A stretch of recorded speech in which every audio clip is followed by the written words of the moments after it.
Maybe I'm here because I'm the guy who's not afraid of anything this guy can do. Maybe I'm the perfect person for this job. And so guess what, Sam? Not a word came from your wife. Haven't talked to her for years, but many years ago, she was best friends with my wife and would talk through things. And my wife eventually compiled a document for Michelle's good so that she has a record of these things and kind of the order in which they happen. All right, guys. So here we're going through it. AP, did I ever want to share this? No. Never wanted to share this. You guys have never heard any of this from me, but now, all right. What's he doing? Threatening. I'm going to expose you. What's he doing? I'm going through emails. So who's making the rule? We're exposing all the personal details and we're exposing all the messages, and that's him, right? That's his standard. He laid it down. Okay. I'm holding him to that standard. He can't stand it because the rules are for everyone else, not for him. All right, guys. So here's my wife's description of them starting their relationship up to 2015. Okay, so 2007, Michelle, who was an atheist at the time, I believe, someone invited her to go to Sam's Bible studies. He actually persuades her to convert to Christianity. That's in 2007. They began dating in early 2008. So they started dating, guys. Here's the description. One day, he asked Michelle to tell him how many men she had been with. She shared her past with the thought that she was confessing to her spiritual mentor. In other words, this is the guy who led her to Christ. And so she shares her past with him. So she shared her past with the thought that she was confessing to her spiritual mentor. He was outraged at the thought that she had been with these other men and demanded she have sex with him, saying in these words, "If you don't have sex with me right now, then get out of my house." Michelle began crying on the bed and said, "I'm changed now. I don't want to have sex until I get married." Sam walked over to the bed, pulled down Michelle's pants while she was crying, and had sex with her while she was lying there passively and crying. AP, I want to know if you reacted to that the same way my wife did when she heard it. What do you call that? Rape. That's how my wife reacted to it. She's like, Michelle's like, yeah, I mean, she's telling her how, like, she's sharing with her how messed up things have been with Sam. Anyway. So he demanded she have sex with him. She said no. He pulled her pants down and cried the entire time that he had sex with her. Then what happened? The next day, he insulted her, saying that she was loose and he didn't want to be with her anymore. So, guys, just follow the pattern here because it's sort of a big picture of everything he does. Uses the Bible to get you in and, oh, wow, this guy's so knowledgeable and stuff like this. And then he uses it to control and abuse you. So the next day, he insulted her, saying she was loose and he didn't want to be with her anymore. After he had sex with her, he didn't want to be with her anymore. Right? He said that men should be warned away from her. He said he's gonna go tell men to stay away from her because, you know, hey, she's easy. She laid there and let me pull her pants off. He said that men should be warned away from her, and Michelle, being afraid of having her past exposed by Sam and humiliated, and of being ostracized by the Assyrian community, and believing that she had no other choice in a life partner but to be with Sam since he was the first person she had sex with since becoming a Christian, begged Sam to stay with her. The verbal abuse began to get worse. Sam would call Michelle whore. This is before they're married. The verbal abuse began to get worse. Sam would call Michelle whore and daughter of Satan. Does that sound like something Sam would do? Calling horrible names, horribly hurtful names. Through this, Michelle tried to leave him and break up. She eventually realized this is toxic. Maybe I shouldn't be with this guy. Through this, Michelle tried to leave him and break up. One of those times was May 25th, 2008. She had already broken it off, but he kept pestering her with phone calls. Finally, Michelle gave in because he persuaded her that God wanted them to be together. You see this? You see what he does? Michelle gave in because he persuaded her that God wanted them to be together and that Satan was speaking through her family and friends to prevent this. Her family and friends were saying, you need to get away from this guy. This guy is toxic.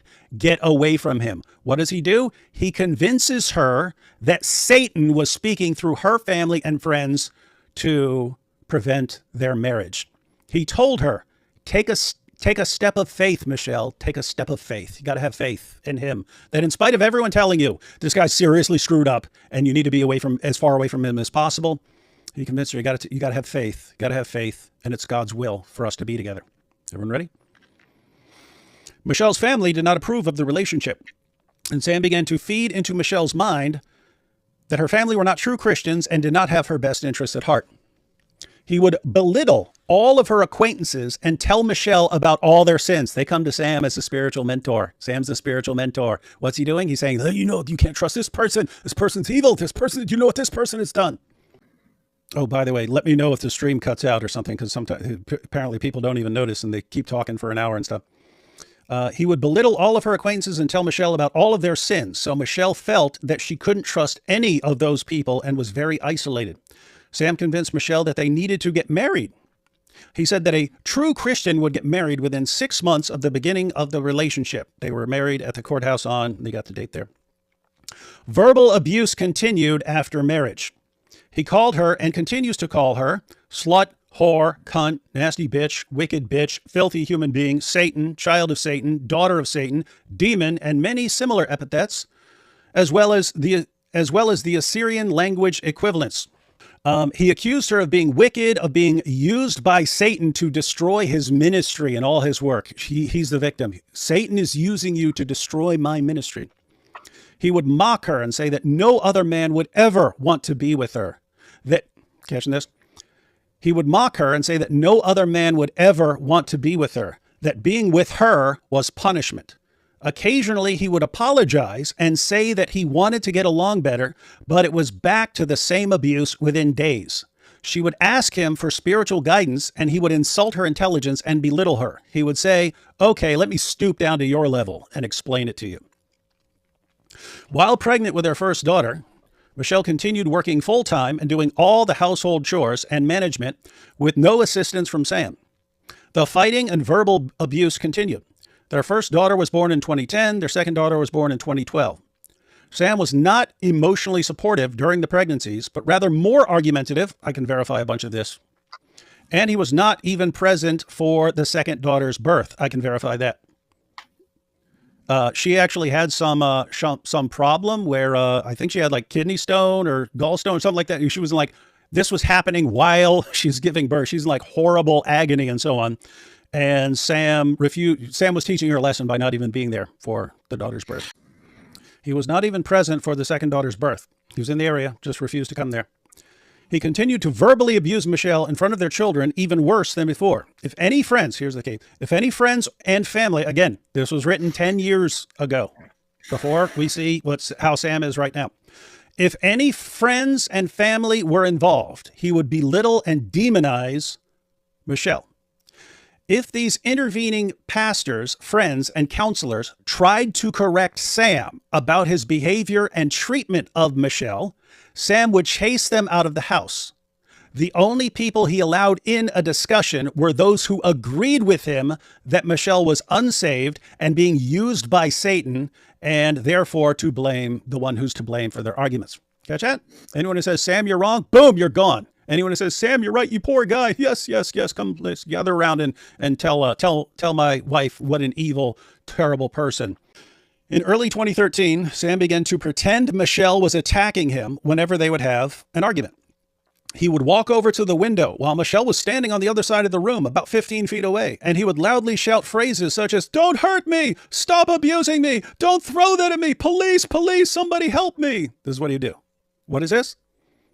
He's letting her know, if you ever cross me or try to divorce me, I will have witnesses of the neighbors who heard me shouting, police, she's attacking me. This is how he operates. Around this time, Michelle began to notice that Sam would read her password-protected messages and emails.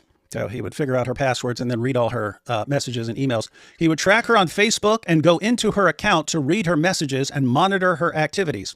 Then he would confront her with the things he had discovered. He falsely and repeatedly accused her of cheating on him, even though she had not at this time.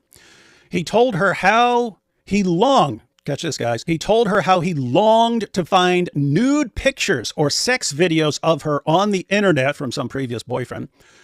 He told her how he longed to find nude pictures or sex videos of her on the internet so he could justify how he treated her and prove what a slut she was. He would text her constantly whenever she left the house or when she went to work until it got so bad that she had to block him from texting and calling her phone at times. In 2014, the verbal abuse continued getting worse. By this time, Michelle had deleted her social media accounts, such as Facebook and Instagram, hoping to improve their relationship and demonstrate her fidelity. Sam's texting and calling was nonstop. If Michelle tried to block him from her phone, he would call her at work and insist to speak. Did you catch this? Can I vouch for this? If Michelle tried to block him from her phone, so he couldn't just keep calling her. If Michelle tried to block him from her phone, he would call her at work and insist to speak with her, even pretending to be a different person. And so you have to answer him, right? You can't have someone just repeatedly calling your work and so on, so you have to answer him. What happens when I block him from my phone? He emails me. What happens when I block him from there? He contacts me on social media. What happens when I block him from there? He goes to my wife. He doesn't let you say you don't want to hear from him. You're not allowed. He would track her whereabouts through their phones and enlist his friends to follow her as well. But he's not a stalker. It's all Christ-like, according to him. Michelle's brother began visiting their home in February 2014, and Sam became his spiritual teacher and advisor. In the next several months, Michelle's relationship with her brother began deteriorating, which also increased the tension between Michelle and her mother. Here we go. You guys want to know the background of him punching her in the face. Here's the background. During a friend's visit, it leads up to this. During a friend's visit to their home in August 2014, Michelle and her friend were out of the house, and Sam repeatedly texted and called Michelle until she blocked him from her phone. Sam sent a threatening text message about Michelle to the friend on August 28th, 2014, which said, "Tell her to drop her nasty attitude before I rearrange her nasty face." I'll quote that again. He texted to her friend because she blocked him. So he contacted through her friend. That's what he does. I can verify. "Tell her to drop her nasty attitude before I rearrange her nasty face." Clearly, this was not an empty threat, and the threats soon escalated to violence. On Thanksgiving, here's the situation. Here's the beating. On Thanksgiving, while having dinner at Michelle's mother's house. So she's at Michelle's family's house. While having dinner at Michelle's mother's house, Sam made continuous veiled insinuations about her ex-boyfriend to aggravate her by making her appear to be a slut in front of her family. Michelle's brother gave her disgusted looks throughout the meal, while Sam humiliated her.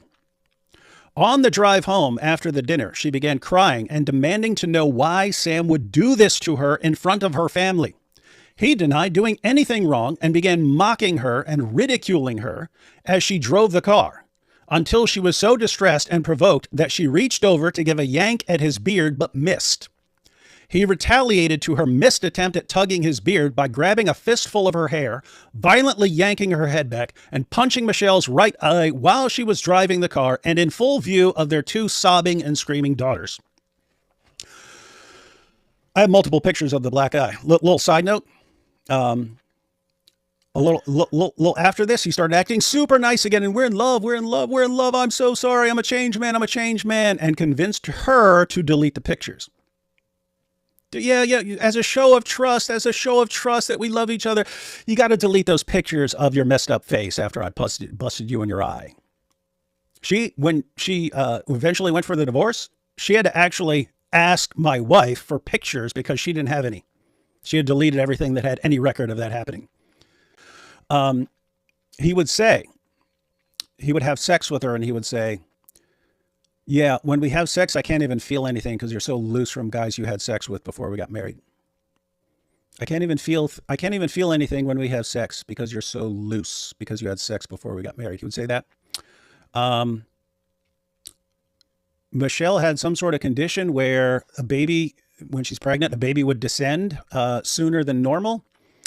Sam would tell her that it's because she's so loose because she had sex with other guys before him. She's so loose she can't even keep a baby inside her. The baby will fall out. It's a medical condition, right? He's saying, oh, it's because you had sex with all these guys. You can't even hold a baby in you anymore. This is how he would talk to her. You ladies who are watching, if your husband said, hey, you had sex with men before me. You're so loose whenever we have sex, I can't even feel anything. And you can't even hold a baby inside you because you're so loose because you had sex with guys before me. On a scale of 1 to 10, 1 being not even offensive at all, 10 being like the most evil, hurtful thing he could possibly say to you as a woman, how would you rate that? How would you rate your husband saying that kind of thing to you? Would it be like the most degrading thing he could say? That would be a 10, or would it be, he's just a harmless banter? Afterwards, Michelle began looking into divorce proceedings, but Sam convinced her that everything would be fine and they would go to counseling and things would change. He also convinced her that it was ungodly for Christians to go to court against each other and that God would punish her for divorcing him. He's still threatening her with that. There's a difference between being concerned that someone is actually following the Bible and someone who just uses the Bible as a weapon. That's what Sam does. It's a tool to draw people to him and develop his cult, and it's a weapon against everyone else. Hoping that visiting a professional counselor would change the situation, Michelle stayed with him. However, it wasn't long before Sam began mocking the injuries he had caused her, mocking her for punching her in her face. It wasn't long before Sam began mocking the injuries he had caused her. In January 2015, Sam began making taunts about future assaults, saying, do you want me to even out your eyes? Come here so I can even out your face. I want to hit you so bad if it weren't for the consequences. Recently, this is recently in 2015, Sam also has been attempting to brainwash the children. He tells one that mama is evil and needs prayer. He also continuously loses patience with their youngest daughter. When he can't tolerate her strong-willed behavior, Sam curses and uses words such as motherfucker, which she now repeats after hearing it from her father so often. He continues to lie about Michelle to their friends. Last week, the baby threw the computer charger and damaged it. Last week, the baby threw the computer charger and damaged it. But Sam sent an email to friends saying that Michelle had thrown it on the floor in a fit of uncontrollable rage. Since Michelle has taken action to get a divorce, Sam has been telling Michelle that he will do everything he can to make this as nasty as possible. And here we are 10 years later, and he's still making it as nasty as possible and threatening to destroy her and telling her that God is going to destroy her. Filth. That's Filth. dude. Absolute filth. Not this guy. Mother doesn't complain about bald asses rubbing her bald face and bald heads rubbing her bald ass. You prostitute. Bring your mother out of the darkness of being a whore like your grandmother and stop letting your uncle molest you and mount you because you're a whore. Are you his whore? Because I think you're his whore. Because I think Lesbiano mounts your mother and sleeps with her. The same Muslims that fudge your mother? I didn't know that. Can you go to that faggot and tell him come on my stream? Hey, faggot. I know he mounts you and your mother. Here's the link. Orthodox faggot. Come on, faggot. Come on, fag boy. Only Orthodox Lesbiano. Your mother's